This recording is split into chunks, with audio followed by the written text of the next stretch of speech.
Et bien voilà, nous sommes le soir du 25 novembre 2009. Voici l'entrée de la Penthouse Gallery, de la Paris Abu Dhabi Art Gallery. Donc ce film est dédié à tous les artistes qui me font confiance. Alors j'espère n'en oublier aucun. Catherine Camus, Yves Henry, évidemment Malco avec son agent Jean-Louis. Et puis nous avons Frédéric Candon et tous les autres. Je ne vais pas tous les nommer. Voilà, nous rentrons dans la galerie, une des pièces principales. Alors là, nous avons d'exposer les magnifiques photos de Catherine Camus avec déjà des préventes avant même la soirée. J'attends à peu près 300 personnes. Petite rétrospective pour vous montrer qu'est-ce que ça donne. Voilà, on essaye de défendre l'art et les artistes autant que l'on peut, mais je ne vous cache pas que les temps sont extrêmement difficiles. Et je répète, extrêmement difficiles, aussi bien ici qu'ailleurs.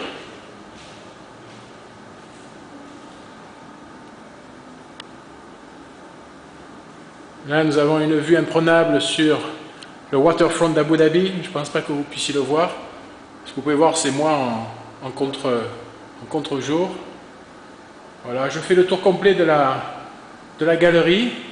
On a 450 mètres carrés qui dominent tout Abu Dhabi. C'est une galerie tout à fait atypique. Là, je sors sur un des balcons. Là, vous pouvez voir ma mère en train de fumer une cigarette. Voilà, la corniche by night. Au loin, vous avez l'Emirates Palace Hotel, tout illuminé. Voilà, la corniche. En face, on a le Marina Mall. Et puis voilà, la corniche qui part vers l'est. Et tout au bout de la corniche, on a les constructions du Guggenheim et du Louvre.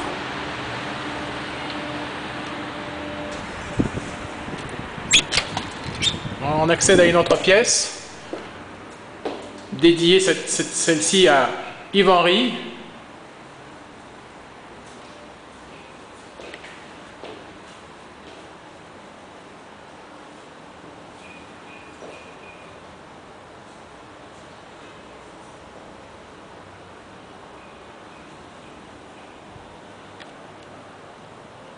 Donc je m'avance dans un des corridors de la galerie. Bon, c'est pas la galerie des glaces, là c'est la galerie des tableaux d'Yves Henry.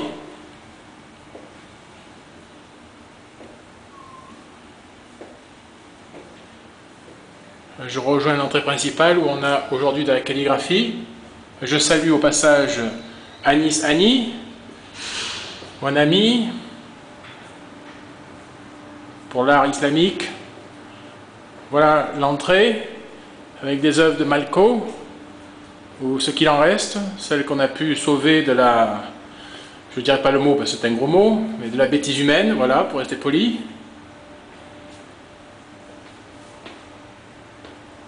Bon, il y en a d'autres, heureusement.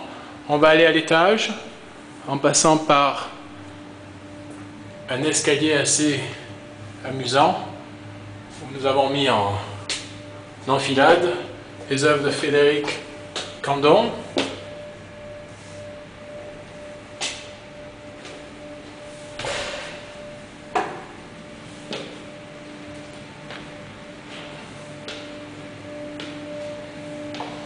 On a une petite série de mini-tableaux.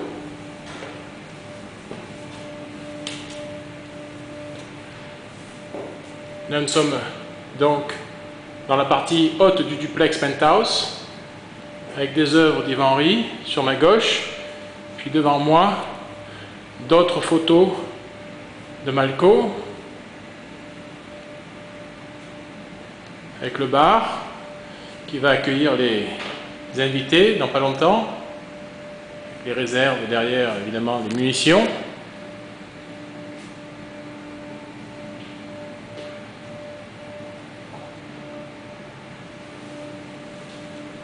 Encore quelques œuvres de Malco.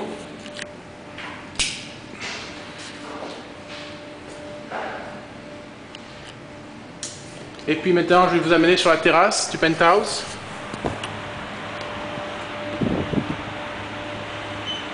Voilà.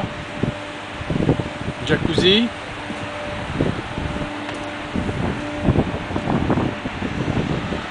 Jardin japonais, zen.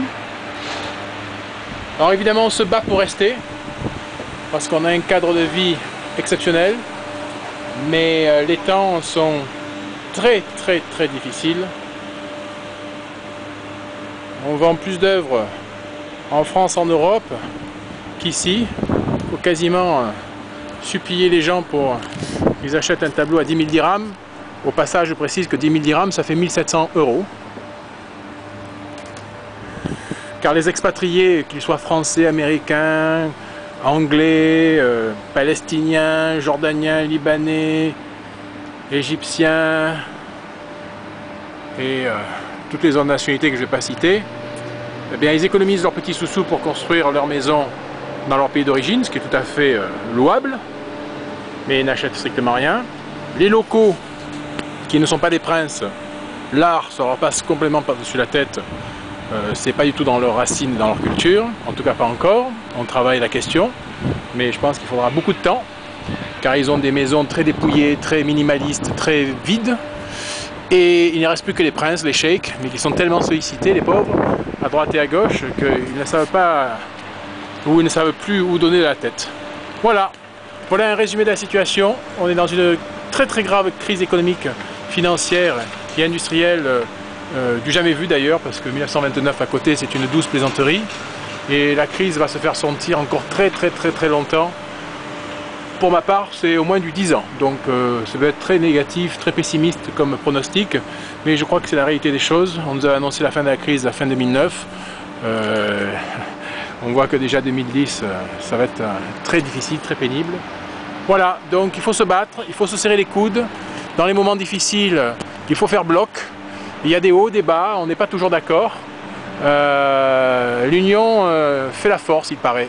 Voilà, je vous quitte, les invités arrivent. Bye bye.